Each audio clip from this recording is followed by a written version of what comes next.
بسم اللہ الرحمن الرحیم۔ آپ صلی اللہ علیہ وسلم 7 سال کے ہو چکے تھے۔ آپ کی آنکھیں دکھنے کو آ گئی۔ مکہ میں آنکھوں کا علاج کرایا گیا لیکن افاقہ نہ ہوا۔ عبدالمطلب سے کسی نے کہا کہ کاز کے بازار میں ایک راہب رہتا ہے، وہ آنکھوں کی تکالیف کا علاج کرتا ہے۔ عبدالمطلب آپ کو اس کے پاس لے گئے۔ اس کی عبادت گاہ کا دروازہ بند تھا۔ انہوں نے اسے آواز دی، راہب نے کوئی جواب نہ دیا۔ اچانک عبادت گاہ میں شدید زلزلہ آیا۔ راہب ڈر گیا کہ کہیں عبادت خانہ اس کے اوپر نہ گر پڑے، اس لیے ایک دم باہر نکل آیا۔ اب اس نے آپ کو دیکھا تو چونک اٹھا۔ اس نے کہا کہ عبدالمطلب، یہ لڑکا اس امت کا نبی ہے، اگر میں باہر نہ نکل آتا تو عبادت گاہ ضرور مجھ پر گر پڑتی۔ اس لڑکے کو فوراً واپس لے جاؤ، اس کی حفاظت کرو، کہیں یہودیوں یا عیسائیوں میں سے کوئی اسے قتل نہ کر دے۔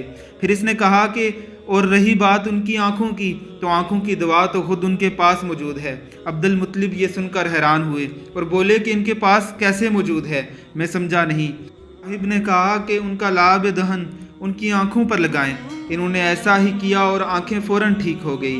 پرانی آسمانی کتابوں میں آپ کی بہت سی نشانیاں لکھی ہوئی تھیں، ان کی تفاصیل بہت ہی دلچسپ ہیں۔ یمن میں ایک قبیلہ خمیر تھا، وہاں ایک شخص سیف بن یزن تھا، وہ سیف خمیری کہلاتا تھا۔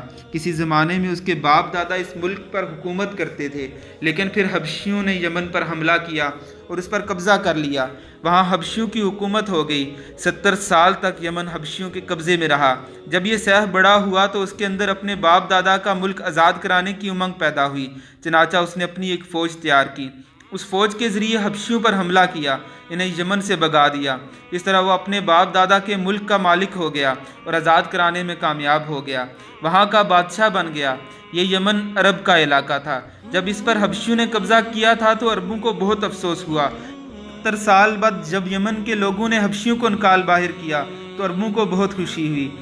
کی خوشی کی ایک وجہ تو یہ تھی کہ انہی حبشیوں نے ابرہہ کے ساتھ مکہ پر چڑھائی کی تھی۔ چاروں طرف سے عربوں کے وفود سیف کو مبارکباد دینے کے لیے گئے۔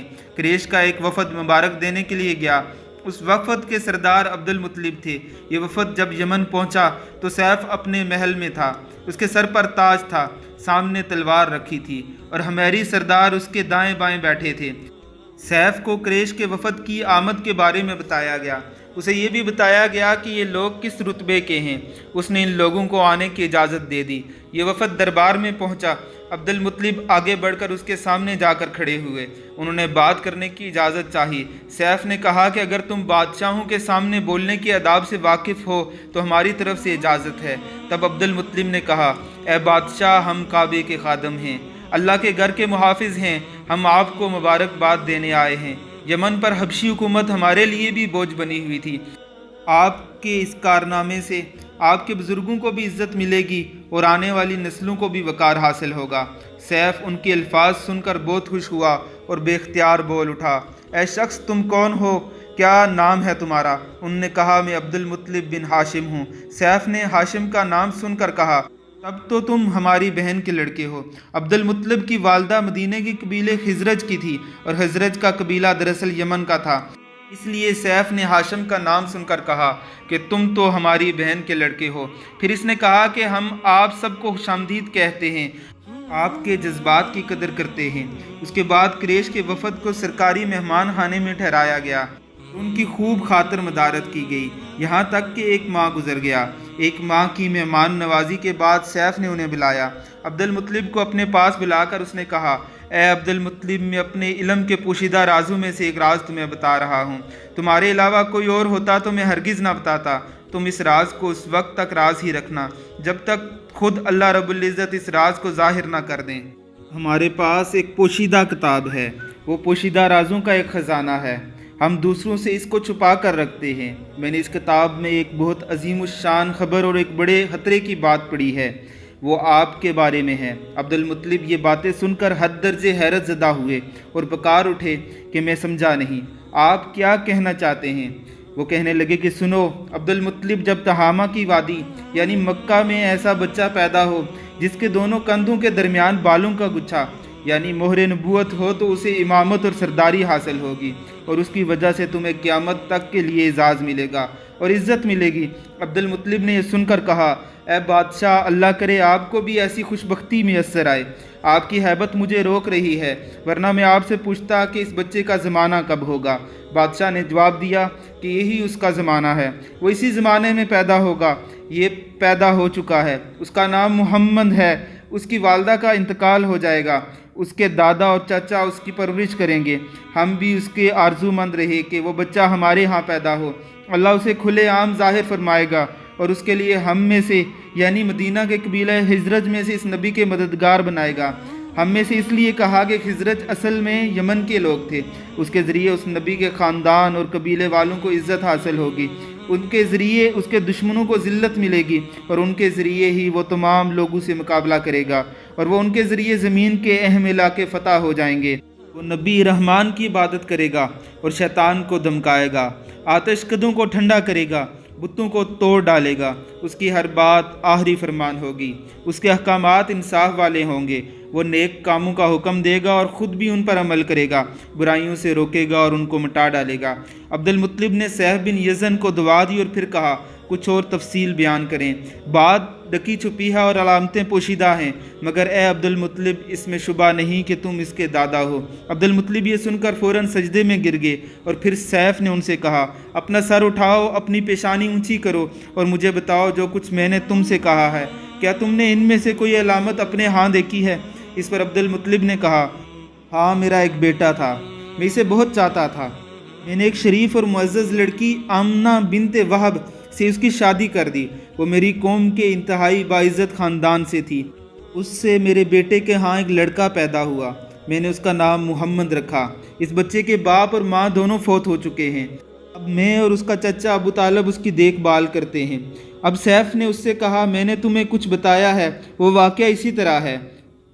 اب تم اپنے پوتے کی حفاظت کرو، اسے یہودیوں سے بچائے رکھو، اس لیے کہ وہ اس کے دشمن ہیں۔ یہ اور بات ہے کہ اللہ تعالیٰ ہرگز ان لوگوں کو ان پر قابو نہ پانے دے گا۔ میں نے جو کچھ آپ کو بتایا ہے، اس کا اپنے قبیلے والوں سے بھی ذکر نہ کرنا۔ مجھے ڈر ہے کہ ان باتوں کی وجہ سے ان لوگوں میں حسد اور جلن نہ پیدا ہو جائے۔ یہ لوگ سوچ سکتے ہیں، یہ عزت و بلندی آخر انہیں کیوں ملی ہے؟ یہ لوگ ان کے راستے میں رکاوٹیں کھڑی کریں گے۔ اگر یہ لوگ اس وقت تک زندہ نہ رہے تو ان کی اولادیں یہ کام کریں گی۔ اگر مجھے یہ معلوم نہ ہوتا کہ اس نبی کے ظہور سے پہلے ہی موت مجھے آ لے گی تو میں اپنے اونٹوں اور قافلوں کے ساتھ روانہ ہوتا اور ان کی سلطنت کے مرکز یثرب پہنچتا، کیونکہ میں اس کتاب میں یہ بات پاتا ہوں کہ شہر یثرب اس کی سلطنت کا مرکز ہوگا، ان کی طاقت کا سرچشمہ ہوگا، ان کی مدد اور نصرت کا ٹھکانہ ہوگا، ان کی وفات کی جگہ ہوگی اور انہیں دفن بھی یہیں کیا جائے گا۔ ہماری کتاب پچھلے علوم سے بری پڑی ہے۔ مجھے پتہ ہے کہ اگر میں اسی وقت ان کی عظمت کا اعلان کروں تو خود ان کے لیے اور میرے لیے خطرات پیدا ہو جائیں گے۔ یہ ڈر نہ ہوتا تو میں اسی وقت اس کے بارے میں یہ تمام باتیں سب کو بتا دیتا، عربوں کے سامنے ان کی سربلندی اور اونچے رتبے کی داستانیں سنا دیتا، لیکن میں نے یہ راز تمہیں بتایا ہے، تمہارے ساتھیوں میں سے بھی کسی کو نہیں بتایا۔ اس کے بعد عبد المطلب کے ساتھیوں کو بلایا، ان میں سے ہر ایک کو 10 حبشی غلام، 10 حبشی باندیاں اور داری دار یمنی چادریں، بڑی مقدار میں سونا چاندی، 100 اونٹ اور عنبر کے بڑے ڈبے دیے۔ پھر عبد المطلب کو اس سے 10 گنا زیادہ دیا اور بولا، سال گزرنے پر میرے پاس ان کی خبر لے کر آنا، ان کے حالات بتانا۔ سال گزرنے سے پہلے ہی اس بادشاہ کا انتقال ہو گیا۔ عبد المطلب اکثر اس بادشاہ کا ذکر کیا کرتے تھے۔ آپ کی عمر 8 سال کی ہوئی تو عبد المطلب کا انتقال ہو گیا۔ اس طرح ایک عظیم سرپرست کا ساتھ چھوٹ گیا۔ اس وقت عبد المطلب کی عمر 95 سال تھی۔ تاریخ کی بعض کتابوں میں ان کی عمر اس سے بھی زیادہ لکھی ہے۔ جس وقت عبد المطلب کا انتقال ہوا، ان کی چارپائی کے پاس موجود تھے۔ آپ رونے لگے۔ عبد المطلب کو عجون کے مقام پر ان کے دادا قصے کے ساتھ دفن کیا گیا۔ مرنے سے پہلے انہوں نے نبی اکرم صلی اللہ علیہ وسلم کو اپنے بیٹے ابو طالب کے حوالے کیا۔ اب ابو طالب آپ کے نگران ہوئے، انہیں بھی آپ سے بے تحاشا محبت ہوگی۔ ان کے بھائی عباس اور زبیر بھی آپ کا بہت خیال رکھتے تھے۔ پھر زبیر بھی انتقال کر گئے تو آپ کی نگرانی آپ کے چاچا ابو طالب ہی کرتے رہے۔ انہیں بھی نبی اکرم صلی اللہ علیہ وسلم سے بہت محبت تھی۔ جب انہوں نے آپ کی برکات دیکھی اور معجزات دیکھے تو ان کی محبت میں اور اضافہ ہو گیا۔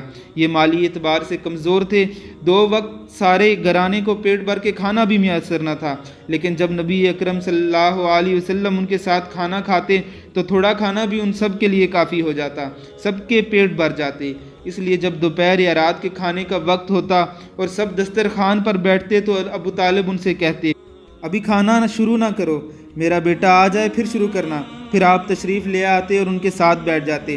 آپ کی برکت اس طرح ظاہر ہوتی کہ سب کے سب سیر ہو کر کھانا کھا جاتے، اور پھر بھی کھانا بچتا۔ اگر دودھ ہوتا تو پہلے نبی اکرم صلی اللہ علیہ وسلم کو پینے کے لیے دیا جاتا، پھر ابو طالب کے بیٹے پیتے، یہاں تک کہ ایک ہی پیالے سے سب کے سب دودھ پی لیتے، خوب سیر ہو جاتی اور دودھ پھر بھی بچ جاتا۔ ابو طالب کے لیے ایک تکیہ رکھا رہتا تھا، وہ اس سے ٹیک لگا کر بیٹھتے تھے۔ رسول اللہ صلی اللہ علیہ وسلم تشریف لاتے تو آ کر سیدھا اس تکیے کے ساتھ بیٹھ جاتے۔ یہ دیکھ کر ابو طالب کہتے تھے میرے بیٹے کو اپنے بلند مرتبے کا احساس ہے۔ ایک بار مکہ میں قحط پڑ گیا اور بارش بالکل نہ ہوئی۔ لوگ ایک دوسرے سے کہتے تھے کہ لات و عزا سے بارش کی دعا کرو، کچھ کہتے تھے کہ تیسرے بت یعنی منات پہ بھروسہ کرو۔ اسی دوران ایک بوڑھے نے کہا کہ تم حق اور سچ سے بھاگ رہے ہو، تم میں ابراہیم علیہ السلام اور اسماعیل علیہ السلام کی نشانی موجود ہے، تم اسے چھوڑ کر غلط راستے پر کیوں جا رہے ہو؟ اس پر لوگوں نے ان سے کہا کہ آپ کی کیا مراد ہے؟ انہوں نے کہا کہ ابو طالب۔ سب لوگ ابو طالب کے گھر کی طرف چلے۔ وہاں پہنچ کر انہوں نے دروازے پر دستک دی تو ایک خوبصورت آدمی باہر آیا، اس نے تہمد لپیٹ رکھا تھا۔ سب لوگ اس کی طرف بڑھے اور بولے ابو طالب وادی میں قحط پڑا ہے، بچے بھوکے مر رہے ہیں، اس لیے آؤ اور ہمارے لیے بارش کی دعا کرو۔ چنانچہ ابو طالب باہر آئے، ان کے ساتھ رسول اکرم صلی اللہ علیہ وسلم بھی تھے۔ آپ ایسے لگ رہے تھے جیسے اندھیروں میں سورج نکل آیا ہو۔ ابو طالب کے ساتھ اور بھی بچے تھے، لیکن انہوں نے آپ ہی کا بازو پکڑ رکھا تھا۔ اس کے بعد ابو طالب نے آپ کی انگلی پکڑ کر کعبے کا طواف کیا۔ یہ طواف کر رہے تھے اور دوسرے لوگ آسمان کی طرف نظر اٹھا اٹھا کر دیکھ رہے تھے، جہاں بادل کا ایک ٹکڑا بھی نظر نہ آ رہا تھا۔ لیکن پھر اچانک ہر طرف سے بادل گر آئے، اس قدر زوردار بارش ہوئی کہ شہر اور جنگل سیراب ہو گئے۔ کس کو معلوم تھا کہ آمنہ کا یہ در یتیم عرش پر جائے گا، معراج کا دولہا ہوگا۔ اللہم صلی علی محمد وعلی آل محمد کما صلیت علی ابراہیم وعلی آل ابراہیم انک حمید مجید۔ اللہم بارک علی محمد وعلی آل محمد کما بارکت علی ابراہیم وعلی آل ابراہیم انک حمید مجید۔